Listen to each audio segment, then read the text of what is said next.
What if justice was no longer justice? What if the very law that was meant to protect the weak became a weapon to chain the strong? Tonight, brothers and sisters, we gather not only to hear another headline, but to feel the tremor shaking the very soil of Africa. For what the world calls a legal notice, many see as a spiritual battle. This is not merely about a man, it is about a message. A message written not in the courts of Ouagadougou, but in the silence of boardrooms in Paris, in Washington, in Brussels. And that message declares, Africa, you may never rise. Yet Africa is rising, and that is why the name of Captain Ibrahim Traoré echoes like a trumpet across the desert. If you searched for Burkina Faso latest news, you were told of an arrest warrant. But what you are about to hear is the other side, the side hidden between the lines, the truth they hope you never see. So lean closer, stay with us, and let your spirit not just hear, but answer. If you believe Africa bows to no one, subscribe now, stand with us, and let the world know you will not be silent. My brothers and my sisters, before we move deeper into this story, let us begin where the storm itself began. Not in Ouagadougou's dusty streets, not in the gold mines beneath Sahel soil, but in the silent corridors of an international institution called Interpol. A single notice, red in color but heavy as iron, has been sent across borders. A notice that names a soldier, a president, a son of Burkina Faso, Captain Ibrahim Traoré. They call it a red notice. On paper, it looks official, legal, neutral. It is presented to the world as an instrument of justice, a tool to track criminals who flee from one nation to another, a way to capture murderers, traffickers, fugitives. But hear me well. In truth, this notice is not a conviction, not a trial, not even a charge confirmed by any court of law. It is a whisper of suspicion dressed up as justice. It is a request, not a verdict. And yet, once released, it carries the power to stigmatize a leader, to isolate a nation, to make the world look with doubt and distrust upon those who refuse to kneel. So we must ask, what crime has been committed? Is it murder? Is it theft? Is it corruption? No, my brothers and my sisters.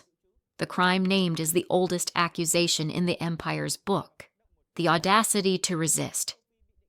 When a man dares to say, our gold belongs to our children, our uranium lights our homes, our land feeds our people, suddenly that man is called a destabilizing force.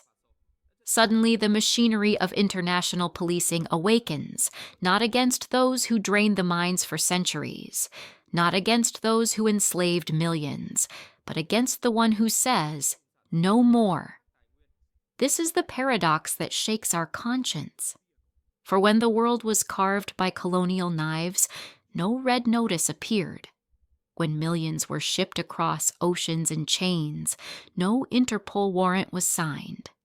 When companies in far-off capitals looted Africa's copper, its diamonds, its oil, silence was the law. But when a soldier from Burkina Faso dares to demand fairness, suddenly the law rises like a hammer. Does that sound like justice, or does it sound like power protecting itself? Let us pause and examine this tool, this red notice. It has no courtroom, it has no jury, it has no judge. Yet it travels faster than truth.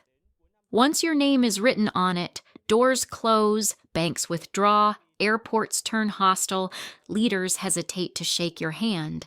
It is exile without exile, punishment without trial. And this is why it matters that such a notice has been placed upon a young captain who stands not merely for himself, but for a continent's cry. For the world says, this is law. But Africa remembers that law was once written to keep slaves in chains. The world says, this is order. But Africa remembers that order once meant colonizers deciding who would rule and who would die. The world says, this is justice. But Africa knows too well that justice delayed for centuries has rarely been justice denied to the empire. So tonight, let us not be deceived. This red notice is not simply ink upon paper. It is the mask of an old system wearing new clothes.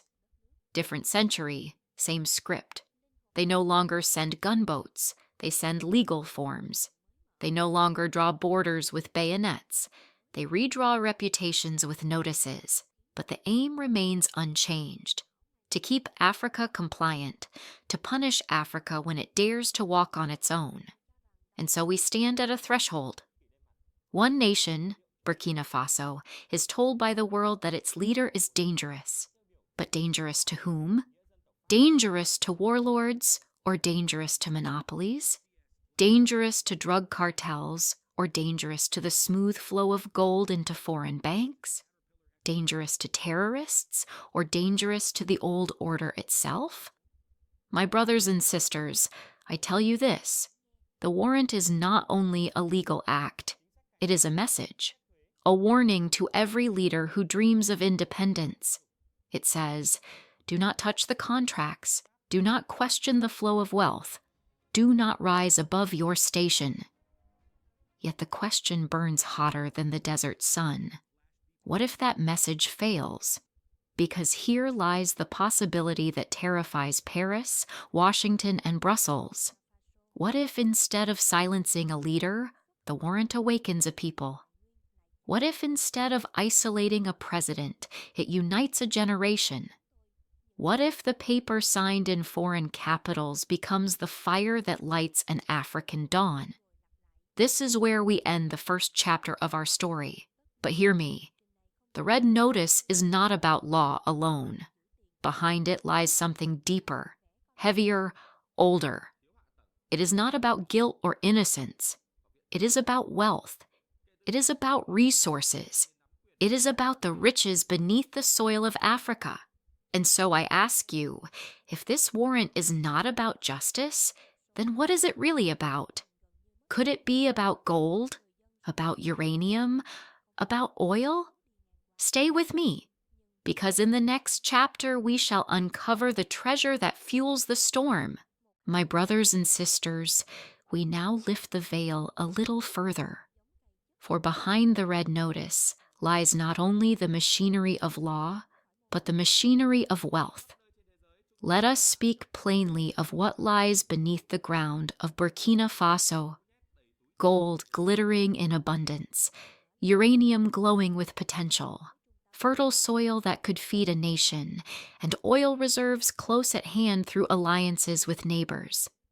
This is the treasure that has tempted empires for centuries, the very marrow of Africa's bones. Yet here is the scandal. Year after year, tons of gold are extracted from Burkina's soil. It is carried in trucks, processed in foreign refineries, sold in markets that glitter far from Ouagadougou. The profits appear in bank accounts not in Bobo Dioulasso or in Fadengourma, but in Paris and Geneva, in London and New York. And what remains at home? Villages without electricity, schools without roofs, hospitals without medicine, children without hope. And so when the new government declared, no more, the world heard a sound more dangerous than gunfire, the sound of sovereignty. For the voice that said, let more of our wealth remain with our people, was the same voice that shook the old contracts. Suddenly, the man once painted as a reformer was renamed a destabilizer. Suddenly, headlines shifted, narratives hardened, warnings were issued. Do you see the pattern, my friends? Patrice Lumumba was not branded dangerous because he stole from his people. He was branded dangerous because he demanded that Congolese minerals belong to Congolese hands. Thomas Sankara was not silenced because he was corrupt. He was silenced because he said, "He who feeds you controls you." Nelson Mandela was not imprisoned for murder or for theft. He was imprisoned because he refused to bow before apartheid. Different decades, same story. Different faces, same accusation. And now, in this very hour, we hear the echo once again. A young soldier in Burkina Faso, daring to keep Africa's wealth in Africa, is called a threat to stability. But stability for whom? For the farmer struggling to feed his children, or for the corporation signing contracts in Paris?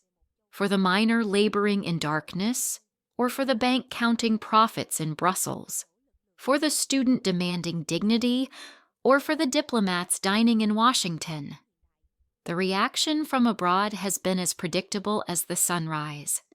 Statements of concern issued by Western capitals. Threats of sanctions whispered into microphones. News reports describing instability, uncertainty, risk. Yet on the ground, the words are different. In the villages of Burkina Faso, they say dignity. In the markets of Bamako, they say sovereignty. In the classrooms of Niamey, they say freedom. And that is why this story has traveled far beyond headlines and become something living, breathing, burning in the hearts of millions. The warrant was meant to isolate. Instead, it has amplified. It was meant to sow fear. Instead, it has sparked courage.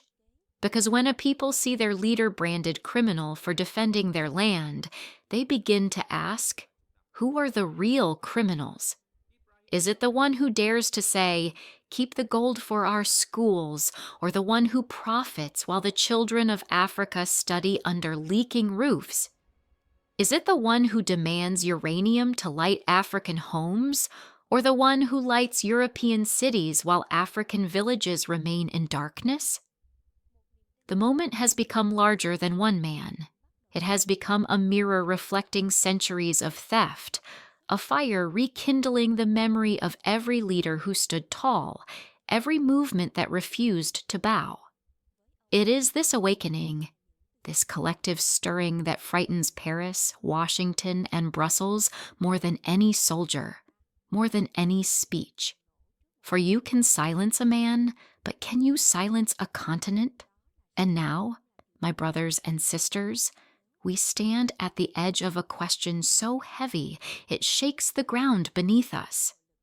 If this red notice fails, if it does not break the spirit of a leader, but instead ignites the defiance of millions, what then? What happens when the very instrument designed to chain becomes the trumpet call of freedom? What happens when the attempt to isolate becomes the reason for unity? This is the possibility the empire fears most. Not the downfall of one soldier, but the uprising of a people. Not the silencing of one voice, but the roaring of many. Not the end of a movement, but the beginning of a new chapter in the long story of Africa's awakening. And so we leave this chapter with a question that cannot be ignored. If the warrant has already begun to backfire, if instead of fear it has planted defiance, what will happen when the people themselves rise to carry that defiance into action? Stay with me, for in the next part we shall see not only a leader's struggle, but a nation's response, a movement born in the hearts of miners, farmers, students, and soldiers, my brothers and sisters, when the notice was signed, when the ink dried on that paper in some distant office, they believed the story would end in silence. They thought the people of Burkina Faso would lower their heads, that miners would return quietly to the shafts, that farmers would keep plowing the soil in despair, that students would bury their questions in dusty textbooks. But hear me well. The opposite has taken place. The warrant meant for one man has become the rallying cry of many. In the gold mines, where men work with hands scarred by years of labor, conversations now turn from wages to justice. If our president is hunted for defending our resources, they ask, then who are the real thieves? The man underground with a pickaxe, or the corporations who carry away the wealth? In the markets, women selling maize and groundnuts debate the meaning of sovereignty, not as a theory in a university, but as the bread on their children's tables. In the classrooms, students whisper of history, of Lumumba, of Sankara, of Mandela, and then look at their screens, seeing the face of Captain Ibrahim Traoré declared a criminal by the world, and they ask, if justice calls him guilty, what does that make us who believe him right? It is no longer the whisper of a few, but the murmur of a multitude. The warrant was meant to draw a circle around a leader. Instead, it has drawn a circle around a continent. The questions it provoked are questions no government can easily silence. Farmers ask why land that fed Europe cannot feed their children. Workers ask why resources that light Paris leave their homes in darkness. Students ask why the bravery of their fathers is rewritten as criminality in foreign courts. Soldiers ask why defending one's soil is called rebellion, but invading another's land is called order. And this awakening is not confined to Burkina Faso. In Bamako, in Niamey, in Dakar, in Lagos, the story spreads like wildfire through social media. A speech delivered in Ouagadougou is echoed in Johannesburg within hours, debated in New York by morning. This is the power of a generation born with smartphones in their hands, unburdened by the old fear of colonial submission. They are digital sons and daughters of Africa, connected beyond borders, seeing the warrant not as proof of guilt, but as proof that the old order trembles. But let us not deceive ourselves. This moment is not without risk. History teaches us that movements can be crushed, that leaders can be silenced, that hope can be stolen. Patrice Lumumba was betrayed. Thomas Sankara was assassinated. Nelson Mandela spent 27 years behind bars. Each time, the empire believed the dream was buried with the man. Yet history also teaches that dreams, once spoken, cannot be erased. Lumumba's words still echo in Congo. Sankara's speeches still inspire the youth of Burkina Faso. Mandela's legacy still stands as a monument to resilience. So the question before us is heavy. Will this generation watch another dreamer silenced, or will they carry the dream themselves? The miners, the farmers, the students, the workers, they are beginning to answer. They march not only in protest, but in affirmation, declaring that Africa will no longer kneel. They paint slogans on walls, they sing songs in the streets, they share messages across continents. Their cry is not instability. Their cry is dignity. Their demand is not chaos. Their demand is sovereignty. And let us be honest. This is the fear that trembles in the halls of Paris and Washington. For governments can pressure presidents. But how do you pressure millions? Corporations can rewrite contracts, but how do you rewrite the will of a continent? A notice can be placed on a leader's name, but can a notice be placed on the hearts of farmers, miners, students, and soldiers? What was meant to end a movement has given birth to one. What was designed to close a chapter has opened a new book, and every page of that book is written not with ink, but with defiance. And so we arrive at the burning question, my friends. If the people themselves have risen, how will the world respond? If miners, farmers, students, and soldiers stand as one, can sanctions silence them? Can warrants chain them? Or will the awakening of the many prove stronger than the fear imposed by the few? Stay with me, because in the next chapter we shall look outward to America, to Europe, to the wider world, and see how the old order reacts when Africa begins to rise. My brothers and sisters, let us now lift our eyes beyond Ouagadougou, beyond the Sahel, beyond Africa's shores. For the ripple of this warrant has traveled across oceans, echoing in the capitals of the world. Paris whispers of instability. Brussels speaks of risk. Washington warns of sanctions. They call it concern for order, but let us ask, whose order and at what cost? In the West, newspapers describe chaos.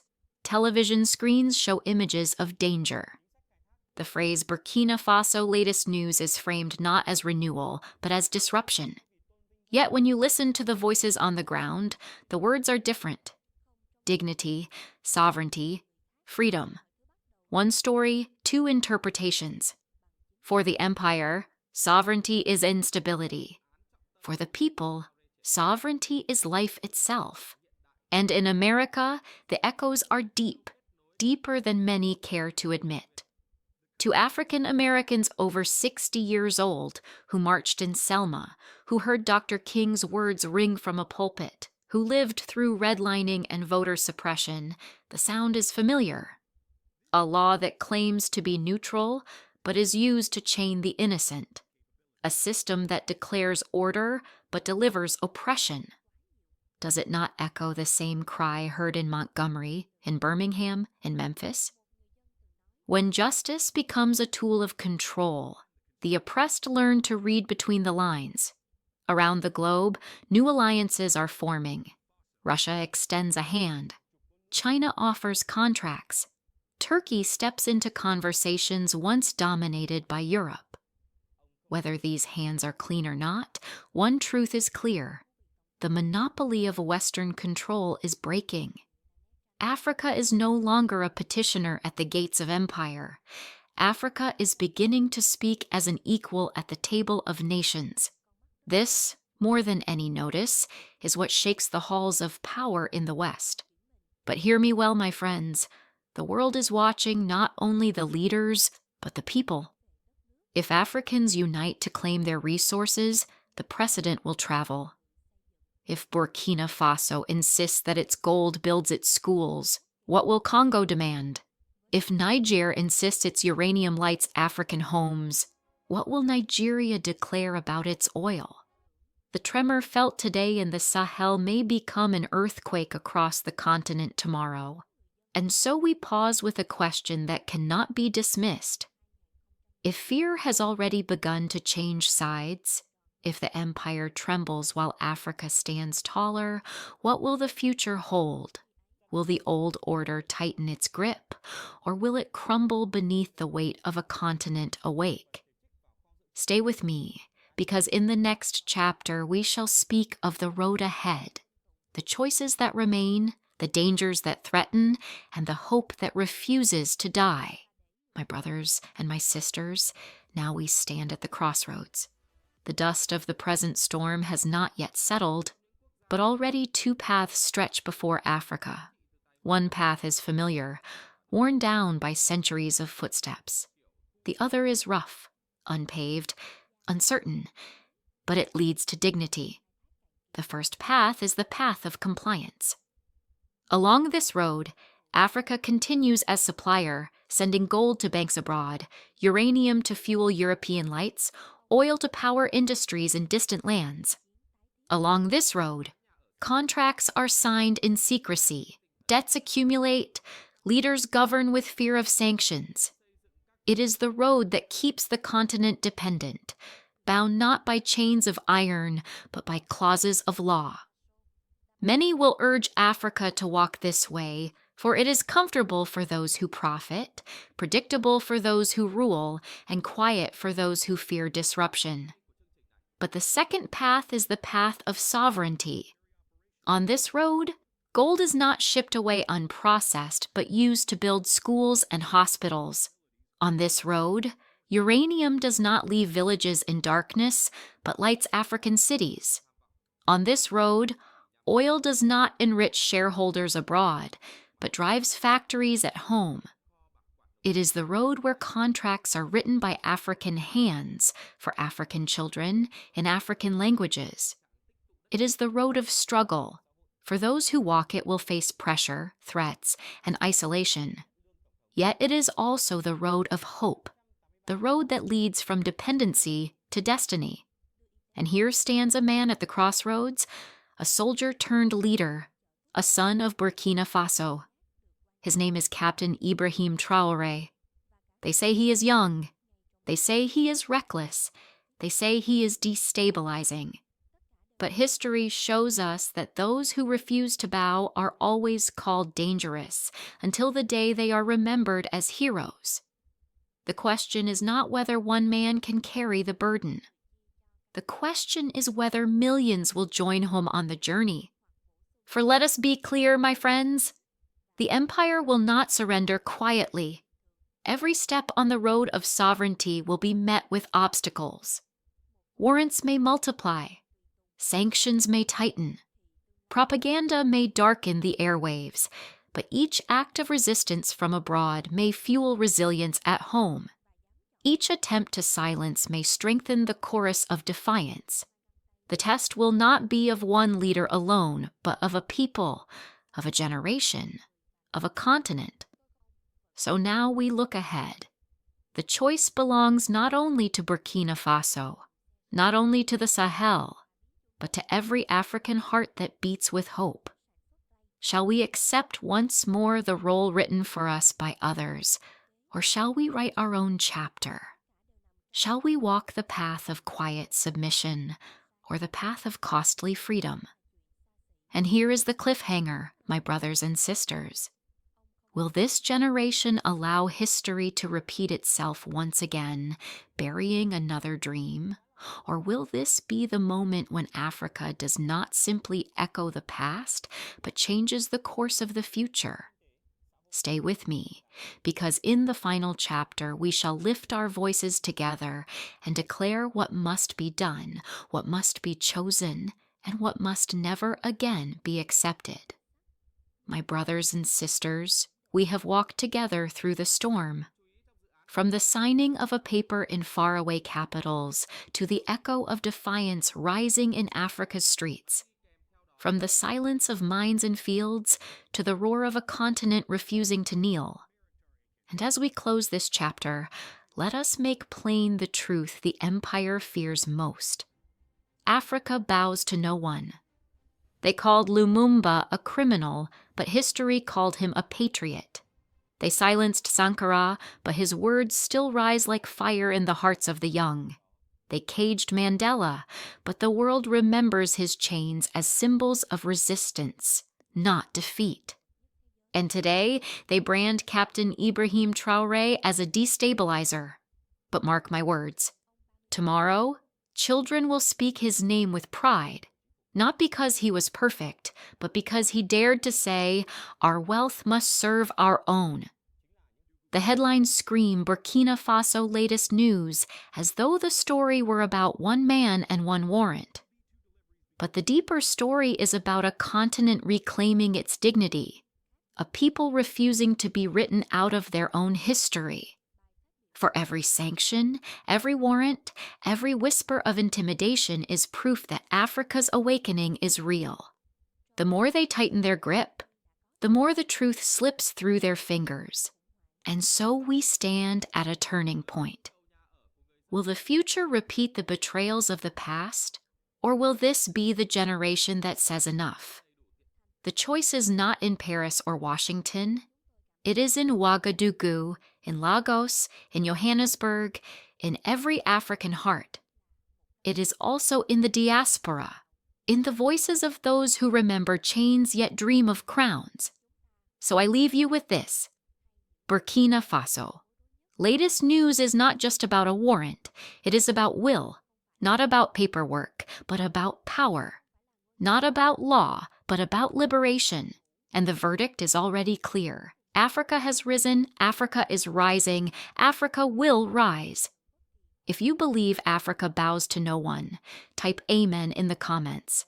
If you believe Africa's wealth must serve Africa's children, subscribe now, share this message, and let your voice join the chorus of a continent awake.